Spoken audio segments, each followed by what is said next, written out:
Hi, everybody. So, I wanted to do a review of Leigh Bardugo's Wonder Woman Warbringer. I absolutely love this book. It was the very first book to come out in the DC Icon series, where their superhero icons are supposed to meet megastar authors. And it also came out around the same time that the 2017 Wonder Woman movie came out with Gal Gadot. And I was kind of on the Wonder Woman bandwagon. I mean, I'd always liked her, and I had read some of her comics before the movie came out. But when the movie came out, I became an even bigger fan of it, and I fell in love with Leigh Bardugo's writing and her work. And I then went into her Six of Crows duology and everything.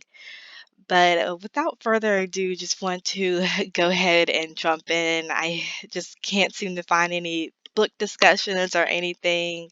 So I'm hoping this will be kind of a platform of discussion today. So, Leigh Bardugo actually, was approached to do this. DC came to her by the Random House Publishing Company, and they would not tell her anything about the movie script, any of the characters, what they were hoping to do. So she had full creative rights because she was just as surprised as everybody when it was the first movie in 2017 was centered around World War II. But this is basically a coming of age novel, a young adult, set when Diana is 17, and she really does not, know her powers. She hasn't really discovered the truth of who she is, and that's very evident in the opening of the book. And I want to play a little clip of Leigh Bardugo talking about the foundation of the character. And Story for this book. I wanted to place her in a vulnerable moment. And, Wonder Woman has so much power, she has so much strength. So taking her back to age 17, in the moment when she is unproven, when every other Amazon has died bravely in battle, is battle tested, and is a legendary warrior, and she's the only kid who's ever grown up on the island, and she's never had to prove herself, and she's a princess, but she has no right to be a princess. And there are people who don't even think there should be a monarchy on this island because they're all equals. So she's in this incredibly difficult position on the island.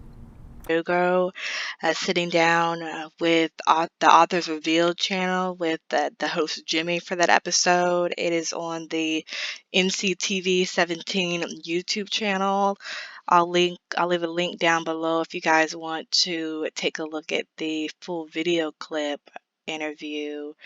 But essentially, it was, you know, as she said, a very much a coming of age novel where, she's still so full of, self doubt in the beginning and having self esteem issues. She really wants to please her mother, Hippolyta. Her mother, I'm definitely going to mispronounce that name. And, and she always feels like she kind of falls short. But essentially, at the very beginning of the book, she is running this big race. Part of it, I think, is to please her mother and win her acceptance. And she forfeits the race when she sees like this big explosion right at the very beginning, where she meets one of the next main characters, Aaliyah. And one of the things I love about this book is this book is full of diversity. It's got black characters, biracial characters, uh, lesbian book, and she essentially gets wrapped into this world of trying to save Aaliyah, who, due to her father's Greek ancestry, is considered Warbringer. So I really love the dynamic in between the relationships. For example, Aaliyah is, very much kind of shy and she seems very reserved. She has her older brother, Jason, who is just very protective of her and has hidden some things about her father's ancestry and his Greek ties and the ties of Helen of Troy, all in hopes of not bothering her. And she's got Nim.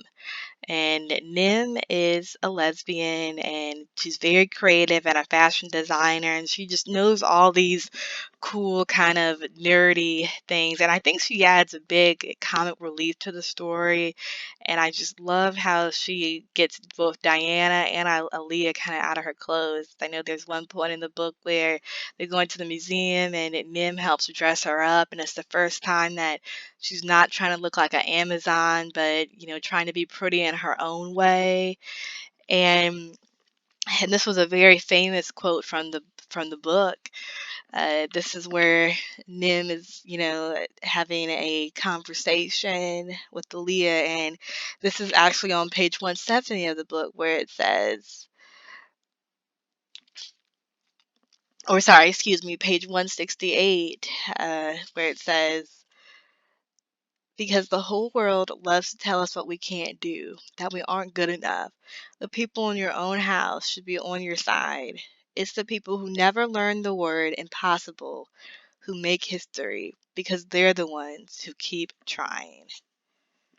So at the very beginning of the book, when Aaliyah has just been rescued by Diana, there's been all of these issues on the island, and that is caused by on basically on Themyscira because the Warbringer is there. So she now goes to the Oracle and to get information and to find out what's really going on with the earthquakes and all the issues on Themyscira. And the Oracle basically tells her to do nothing and goes on to more detail about the Warbringer. But I think the Warbringer is a really cool idea because the Helen of Troy story, even though it was, not real, many people believed it to be so. And and I want to read something from page 43 that just kind of I feel like is one of the catalysts, for her to essentially come into her own and really realize some of her powers. This is the Oracle, basically. I'm going to read a little bit. It says, I see you, daughter of Earth. I see your dreams of glory. But what you do not see is the danger. Facts in the world of man hunt the warbringer. Some seek to end her life that may ensure peace. Some seek to protect her life that may bring about an age of conflict. In less than 2 weeks, Hika Tamaban begins. You cannot hope to reach the spring in time. You are one girl. Diana clenched her fist, thinking of the bloodied arrowhead the oracle had accepted and sacrificed, her mother's blood, the blood that flowed in Diana's veins. I am an Amazon. Are you? You are not a hero. You are not battle tested. This quest is far beyond your skills and strength. Do not doom the world for the sake of your pride. That isn't fair, Diana said. I'm trying to do what's right. Even as she said the words, Diana knew they weren't entirely true. She did want glory. She did want the chance to prove herself, not just with the foot trace or a wrestling match, but with the hero's quest, something no one could deny. She wanted to argue with the oracle, but what was the point in debating an all-seeing ancient? And of course, Diana basically ignores the oracle's wisdom, as any hero would do, never choosing to do the easy thing, but choosing to do what's right for humanity. And she goes to get Aaliyah to the spring, which brings in a world of dangers. And this book has some of the best action and description writing I have ever seen, which just completely brought about my age and my curiosity of reading again. the other parts of the book that I really think that just shows her confidence, and how you really get confidence just by choosing to believe and, erasing the fears of what could be, what could happen. And this is where on page 251, where she's visited by the Greek god Phobos, the god of panic. And I like it right from the book, a god beneath her. So he's basically telling her, we see you, Amazon. You're never going to reach the spring. This war is inevitable. We're coming. And she's, it's the fear of failure, failing her mom, herself, failing, Leah, Nim, this whole gang. And she thinks we're stronger. Peace is stronger. And she says to herself, she comes back, takes the feeling, comes back to reality, and says, nothing terrible has happened. There's still time to reach the spring. This fear is an illusion. And I just love that. There's so many life lessons you can take from the book. This fear is an illusion, and I am no longer going to let it control me. And I feel like that's what you have to do to fear. This fear is an illusion. You got to be fearless in life. That's when you reach your full potential. Princess Diana is a perfect example of that.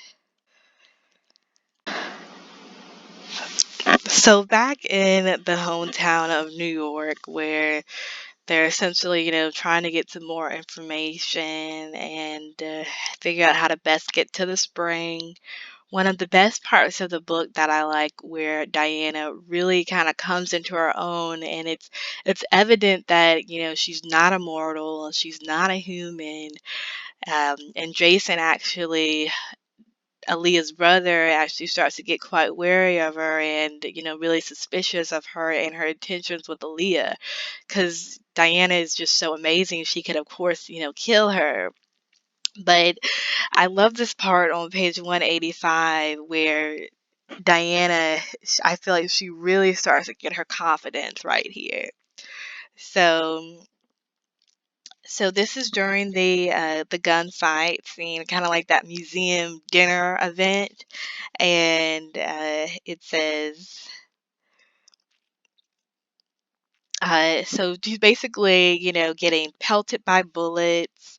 Her skin was, covered in red welts, and her body is aching. But the bullets are, going off of her, and not hurting her at all.